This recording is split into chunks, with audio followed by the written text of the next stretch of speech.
একবার গভীর রাতে একজন যুবক ছাদের ওপর একা বসেছিল। বাইরে আকাশে অসংখ্য তারা জ্বলছে, চারিদিকে নীরবতা, কিন্তু তার ভিতরে ছিল এক তীব্র অস্থিরতা। বহুদিন ধরে সে ধর্মগ্রন্থ পড়েছে, গীতা পড়েছে, উপনিষদ পড়েছে, সাধুদের কথা শুনেছে, ইউটিউবে অসংখ্য আধ্যাত্মিক বক্তৃতা শুনেছে, ছোটবেলা থেকে শুনে এসেছে ঈশ্বর আছেন। কিন্তু সেদিন হঠাৎ তার মনে একটি প্রশ্ন জেগে উঠল, আমি কি সত্যি জানি ঈশ্বর আছেন, নাকি শুধু অন্যের কথায় বিশ্বাস করছি? এই প্রশ্নটি তাকে গভীরভাবে নাড়া দিল, কারণ সে বুঝতে পারল এতদিন সে ঈশ্বর সম্পর্কে শুনেছে কিন্তু ঈশ্বরকে অনুভব করেনি। সে ঈশ্বর নিয়ে আলোচনা করেছে কিন্তু তাকে জানেনি। সে ঈশ্বরের অস্তিত্বে বিশ্বাস করেছে, কিন্তু সেই বিশ্বাস ছিল ধার করা বিশ্বাস। ঠিক এই জায়গাতেই স্বামী বিবেকানন্দের সেই বিখ্যাত উক্তি বজ্রপাতের মতো নেমে আসে। তিনি বলেছিলেন, যতক্ষণ না তুমি ঈশ্বরকে অনুভব করছো ততক্ষণ ঈশ্বরের অস্তিত্বে বিশ্বাস করো না।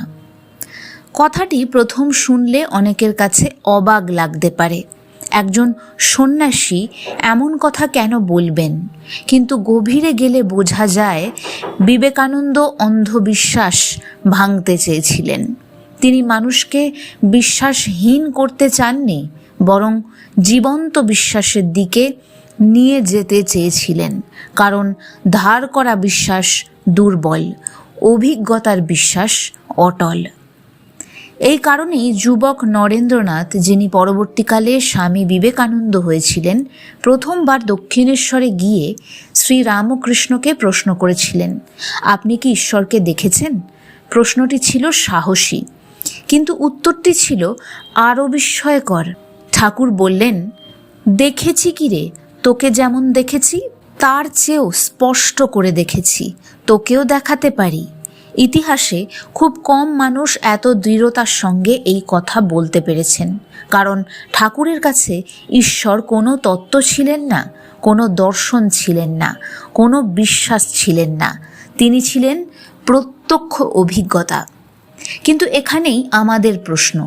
শ্রীরামকৃষ্ণ দেখেছেন, মীরা দেখেছেন, কবির দেখেছেন, নানক দেখেছেন, গৌরাঙ্গ মহাপ্রভু দেখেছেন, কিন্তু আমি তো দেখিনি, তাহলে আমি কেন বিশ্বাস করব?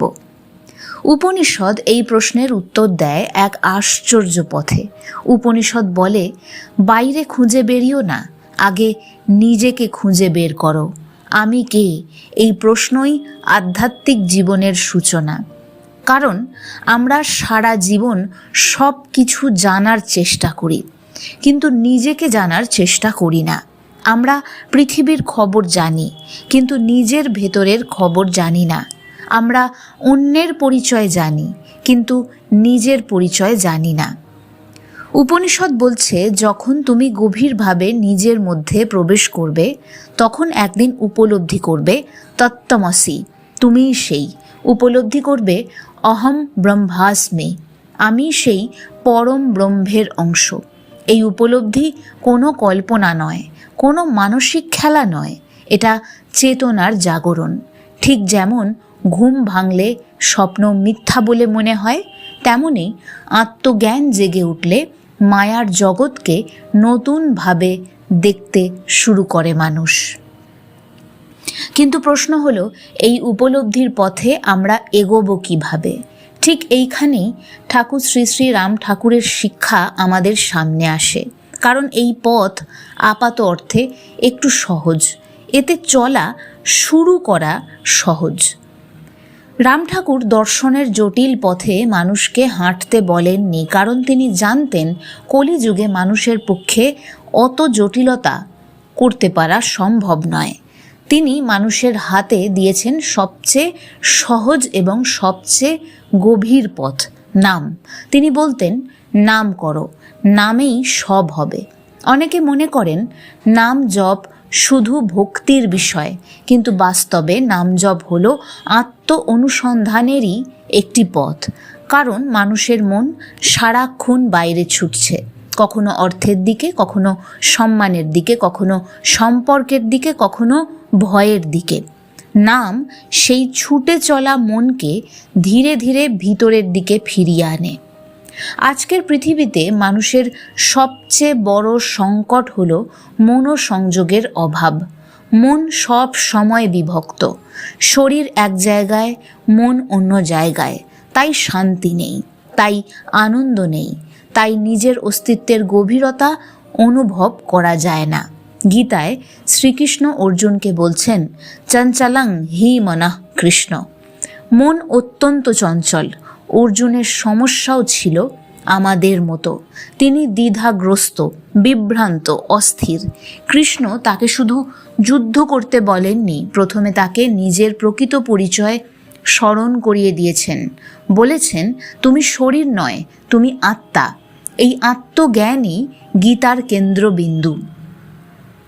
রাম ঠাকুরের নামতত্ত্ব এবং গীতার আত্মজ্ঞান আসলে এক জায়গায় মিলিত হয়। নামের উদ্দেশ্য শুধু পুণ্য অর্জন করা নয়, নামের উদ্দেশ্য নিজের প্রকৃত স্বরূপে জাগ্রত হওয়া।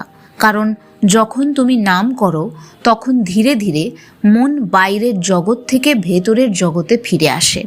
আর যখন মন ভেতরে ফিরে আসে তখন আত্মার আলো অনুভব করতে শুরু করে।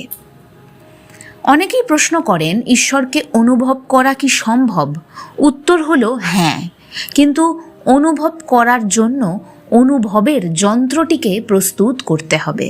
যেমন ধুলো জমা আয়নায় মুখ দেখা যায় না, তেমনি কামনা, ক্রোধ, লোভ, অহংকারে ঢাকা মনে ঈশ্বরের প্রতিফলন স্পষ্ট হয় না। উপনিষদ তাই মনকে শুদ্ধ করতে বলে, গীতা তাই আসক্তি ত্যাগ করতে বলে, রাম ঠাকুর তাই নাম করতে বলেন, কারণ নাম ধীরে ধীরে মনকে পরিষ্কার করে। স্বামী সর্বপ্রিয়ানন্দ মহারাজ যে সাধুর কথা একবার বলেছিলেন, তিনি বলেছিলেন যে আমাদের অস্তিত্বই ঈশ্বরের অস্তিত্বের প্রমাণ। প্রথমে কথাটাকে খুব রহস্যময় মনে হয়, কিন্তু গভীরে গেলে বোঝা যায় আমরা যে আমি আছি এই বোধটার মধ্যে দিয়ে যাচ্ছি, এই বোধটাই তো সবচেয়ে বড় রহস্য। শরীর তো বদলে যায়, চিন্তা বদলে যায়, অনুভূতি বদলে যায়, কিন্তু এই যে আমি আছি এই অনুভূতিটা, এটা একটা অটুট অনুভূতি। আমি ছিলাম, আমি আছি, আমি থাকব। এই চৈতন্যই আত্মার ঝলক, আর সেই আত্মাই পরমাত্মার প্রতিফলন। এই কারণেই সমস্ত সাধনার শেষ কথা বাইরে ঈশ্বরকে খুঁজে পাওয়া নয়, নিজের ভেতরে ঈশ্বরকে আবিষ্কার করা। ঠাকুর শ্রী রামকৃষ্ণ পরমহংসদেব বলতেন, যে রাম, যে কৃষ্ণ, সেই এখন এই দেহে রামকৃষ্ণ। এর অর্থ কোনো ব্যক্তিগত দাবি নয়, এর অর্থ হলো ঈশ্বর সর্বত্র প্রকাশিত। রাম ঠাকুরও মানুষকে একই সত্যের দিকে নিয়ে গেছেন নামের মাধ্যমে। নাম থেকে স্মরণ, স্মরণ থেকে ধ্যান, ধ্যান থেকে অনুভব, অনুভব থেকে উপলব্ধি। আজ কেউ যদি আপনাকে জিজ্ঞাসা করে ঈশ্বর আছেন তার প্রমাণ কি, তাহলে হয়তো বইয়ের উদ্ধৃতি দিয়ে উত্তর দেওয়ার আগে আপনি নিজের দিকে তাকান। আপনি আছেন, আপনার মধ্যে চেতনা আছে, আপনি সত্যকে খুঁজছেন, আপনি অনন্তকে খুঁজছেন। সেই অনুসন্ধানই প্রমাণ যে আপনার ভেতরে এমন কিছু আছে যা সীমিত নয়। উপনিষদ সেই অসীমকেই ব্রহ্ম বলে, গীতা তাকে পরমাত্মা বলে, ভক্ত তাকে কৃষ্ণ বলে, কেউ রাম বলে, কেউ কালী বলে।